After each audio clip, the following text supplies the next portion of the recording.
Hello everyone, this is Rahul Singh, and let me first introduce myself.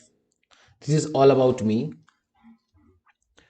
I have completed my graduation from Calcutta University in Accountancy Honors. I was a rank holder in the year 2012. I completed my intermediate in 2015, ICAI intermediate. I have completed MCOM from Swami Vivekananda Subharati University. I have an experience of teaching accountancy, cost, financial management, tax and audit from last 8 years. I have also an experience of teaching quantitative aptitude for competitive exams and campus placement from last 5 years. My last 5 years of experience have trained more than 5,000 students in various fields.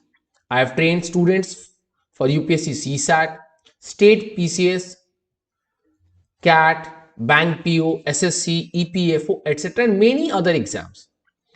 Presently, I am working for an academy as a plus educator and Sky High Institute.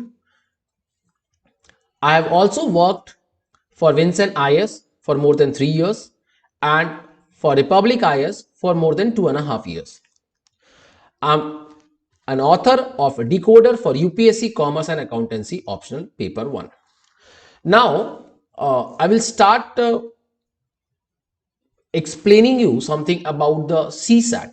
As we all know that CSAT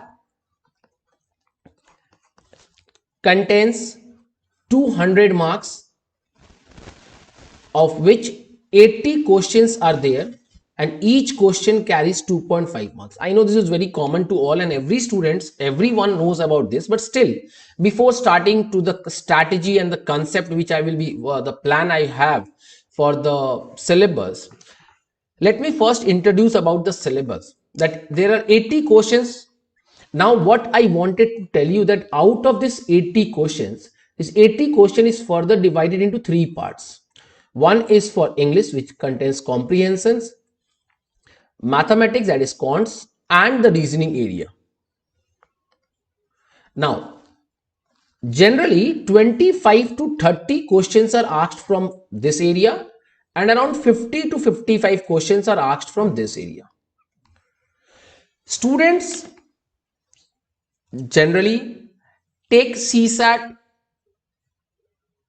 as, मतलब मैं क्या बोलूं, they are not taking any interest from last 3 to 4 years. जैसा मैंने feel किया है कि जो भी प्री में फेलियर्स हो रहे हैं उसके 80 to 85% रीजन सीसैट है. स्टूडेंट सीसैट क्वालिफाई नहीं कर पाते. स्टूडेंट्स को यह समझना जरूरी है, they have to understand that to qualify the pre, they have to qualify CSAT, and to qualify CSAT you don't need to score 200 marks or 150 marks. No, you are just asked to qualify with just 33.33%, that and that is nothing but 67 marks.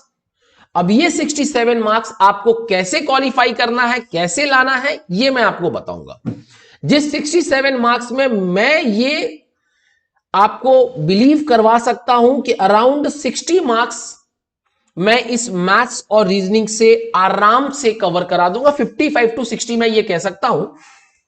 अब आपको ये समझना पड़ेगा sir कि ये 50 to 55 questions जो maths और reasoning में है, आपको ये समझना होगा कि ये मैथ्स और रीजनिंग में जो 50 to 55 मार्क्स के क्वेश्चन हैं वो 3 एरिया में डिवाइडेड है.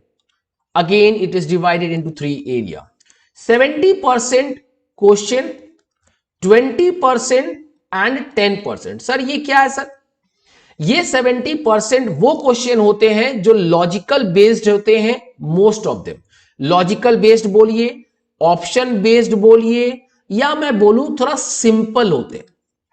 बच्चे अगर थोड़ा सा फोकस करें तो ये 70% आराम से कवर कर लेंगे. अगर वो थोड़ा हार्डवर्क दे तो इस 20% वाले क्वेश्चन को with the help of option और with your logical reasoning you can solve this 20%. ये सिंपल नहीं होते हैं, ये टफ भी नहीं होते हैं, लेकिन इसको आप 20% जो है इसको आप ऑप्शन में से, या मैं बोलूं तो लॉजिक लगाकर आप इसके आंसर खोज सकते हैं.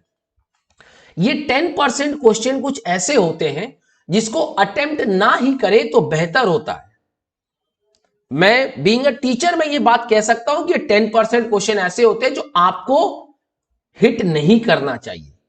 इस पे अगर आप हिट करते हैं तो आप शायद आंसर ला दें if you are very good in maths और reasoning, but it will consume your time. आपने इस साल भी कुछ ऐसे क्वेश्चंस देखे हैं जो कि काफी टाइम कंज्यूम किया, 10% मार्क्स, और बच्चे उस 10% क्वेश्चन पे हिट मार देते हैं। तो ये सिलेक्शन बहुत इंपॉर्टेंट है। नाउ मेरा स्ट्रैटेजी ऑफ क्लास क्या होगा, हम किस तरीके से चीजों को कराएंगे, हम each and every concept, each and every chapter मैं कह सकता हूं कि हम लोग कवर करेंगे। We will not move into the most important chapter, least important chapter. Yes, we have to cover each and every chapter. I will surely tell you that which one is most important, where you have to focus more, which one is important and which one is not important. Not important का मतलब है कि आप उसपे कुछ 2-4 general questions देख लीजिए, कभी अगर आ गया तो किसी को कंप्लेन नहीं कर पाएंगे आप। स्किप करना is not a good idea. हां, अगर आपको लगता है सर ये इंपॉर्टेंट नहीं है, ये मेरे लिए तकलीफ कर रहा है, तो स्किप करिए, वो आपका कॉल है, लेकिन स्ट्रैटेजी तरीके से बनना चाहिए। सेकेंड पॉइंट, हम ईच एंड एवरी चैप्टर को इन डिटेल जाएंगे। जब मैं इन डिटेल जाता हूं तो एक बात याद रखना, मैं डिटेल विथ शॉर्टकट जाऊंगा। मैं जनरली यही कोशिश करूंगा कि सारे क्वेश्चंस के शॉर्टकट क्या अप्लाई हो। शॉर्टकट का कभी भी मतलब यह नहीं होता कि मैं आपको एक रोबोटिक फॉर्मूला दे दूं और कहूं कि बेटा इस फॉर्मूले को लर्न कर लो और इसको अप्लाई कर दो। नहीं, शॉर्टकट लर्न करना बहुत आसान है, शॉर्टकट का एप्लीकेशन करना उतना ही मुश्किल हो जाता है। जो मैथ्स बैकग्राउंड से नहीं है वो शॉर्टकट को एप्लीकेशन नहीं कर पाते हैं, आपको यह समझना होगा। एक्सक्यूज मी, आपको यह समझना होगा कि इस शॉर्टकट को आप किस तरीके से अप्लाई करेंगे, और उसको समझने के लिए, शॉर्टकट को एप्लीकेशन समझने के लिए आपको उसके कंसेप्ट को समझना पड़ेगा। सो मेरा जो क्लास ऑफ टीचिंग होगा, that will be building your concept by explaining you the proper way of solving, by explaining you the shortcut, and that shortcut will be like a verbal shortcut, not like putting x y z and putting the formula and giving you the answer. No, मैं आपसे बात करूंगा कि आप इस जगह पे खड़े हो, आप बताओ ऐसे करोगे तो क्या होगा, and you will tell me the answer. I will try to cover more than 1000 question, and that I am giving you the words that मैं 1000 से ज्यादा क्वेश्चंस आपको करवाऊंगा, जिससे आपको, मेरे को पता है कि यूपीएससी सीसैट का एरिया कौन सा है, वो कहां से क्वेश्चन पूछ रहे हैं। आप लोग कभी उस जगह पर कभी फोकस नहीं किए, आप जाकर कभी कैट के लेवल 1 के क्वेश्चंस को देखिएगा और आपको लगेगा अरे यही तो क्वेश्चंस पूछा गया है। तो ये सारी चीजों को हमको कवर करना है। मेरा प्रॉपर नोट्स है इस चीज पे, जिसमें आपको वेरियस टाइप्स ऑफ सम्स करवाए जाएंगे, covering various areas.